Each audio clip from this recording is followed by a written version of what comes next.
it was hard sitting on the bench. I'm not going to lie. There were certainly some hard days, but, you know, I think it taught myself how to be a really good leader and how to be a really good teammate and how to empathize for your teammates in certain situations. When you're in the heat of battle, your emotions are high and, you feel things differently. And I think when you're on the sidelines and you don't have your jersey on, you can observe and really watch people and learn about people. After months of silence, Caitlin Clark is finally breaking her silence, and she's got a lot to say.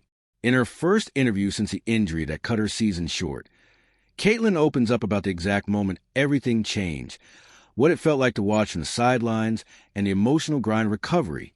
From pushing through pain in private to staying mentally sharp while the world speculated, she's finally setting the record straight.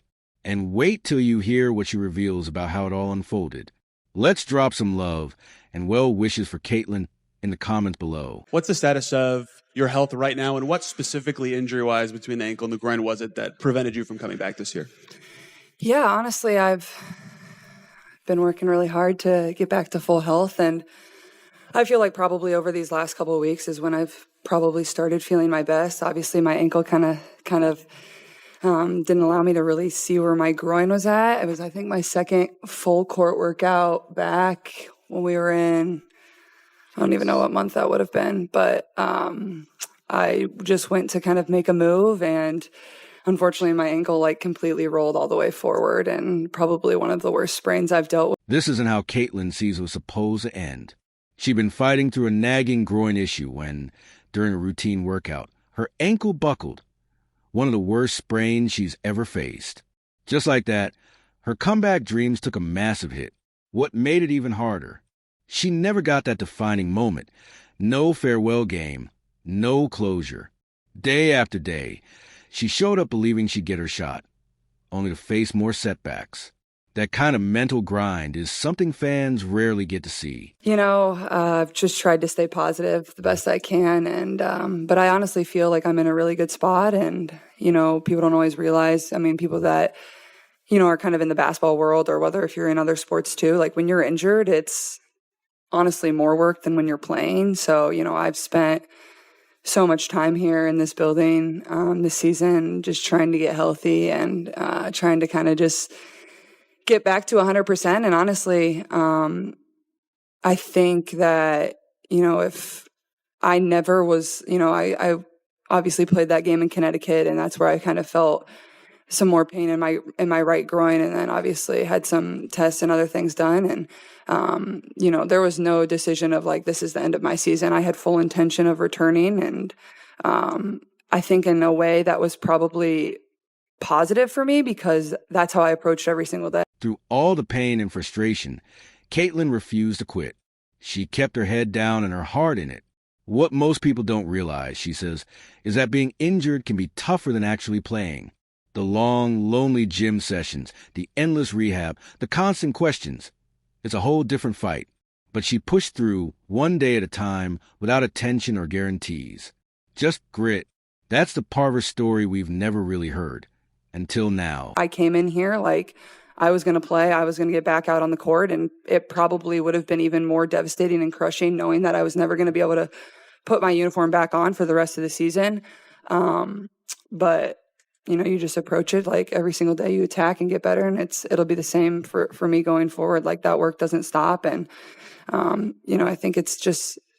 I think I've had really good perspective on it all, and that's probably what I'm most proud of, too. There's a big gap between looking healthy and being game ready, and Caitlin explains that perfectly.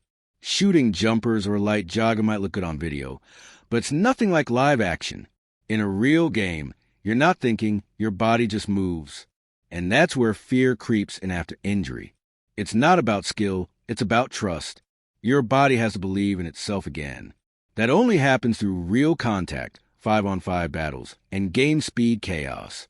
I think that's probably where people struggle to understand at times, is there is a huge difference than me standing there and shooting spot shots and running up and down. But in a basketball game, I'm not thinking oh, I'm planting here, oh, I'm cutting, oh, I'm doing this, oh, I'm doing that. You're just doing it. So your muscles need to be able to react and withstand that type of stuff.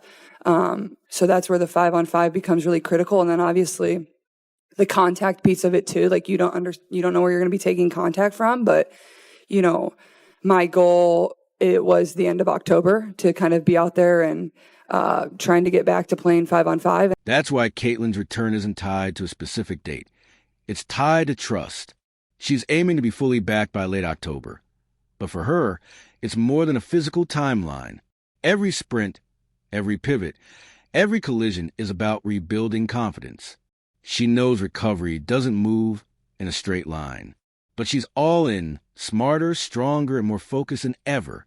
The comeback isn't just happening, it's evolving. I've been grinding as hard as I possibly can. And, you know, that's how it's always kind of just been for me. Like, I love the work. I love putting in the work. And, you know, it's been difficult not being able to, like, see the time you put in, being able to put on your jersey and see it pay off. But I think, like I said, I think it's been a really good opportunity for me to learn a lot about myself and, you know, certain lessons that will probably be really important throughout my career as well. For someone as competitive as Caitlin Clark, watching from the sidelines was brutal. But it also became one of the biggest learning chapters of her career. Without the ball in her hands, she was forced to slow down and see the game differently. Through her teammates' eyes, she learned to lead with her words, not just her talent. To listen more, to lift others, to show up for her team in ways that didn't involve scoring a single point. Huddle and almost take on the role of another set of coaching eyes with this group this season. I mean, it's not what I envisioned by any means.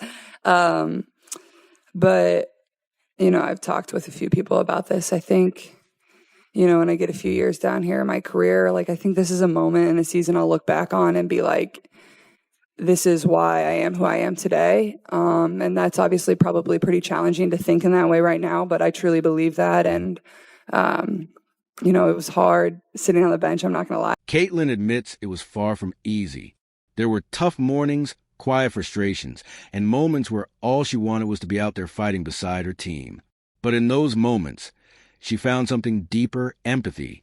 She began to understand what her teammates battled through, not just physically, but mentally and emotionally.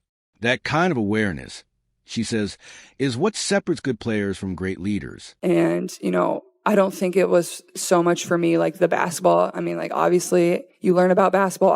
That's always how I've learned. I've been a basketball junkie. Like, you watch games, you watch the NBA, you watch college, you just have basketball on. That's the best way to improve your IQ. But also to learn about people and ask them questions and watch the way they operate. And for myself, getting to do that with my teammates, I think, is probably the biggest lesson I learned. And just, you know, how can I show up every single day and, you know, pour into them? One constant through Caitlin's recovery was Aaliyah Boston. Caitlin lights up when she talks about her, not just as a teammate, but as a true friend. Aaliyah showed up every single day with positivity, encouragement, and leadership. She was the anchor who steadied the group when things got rough. Caitlin made it clear how much that meant to her.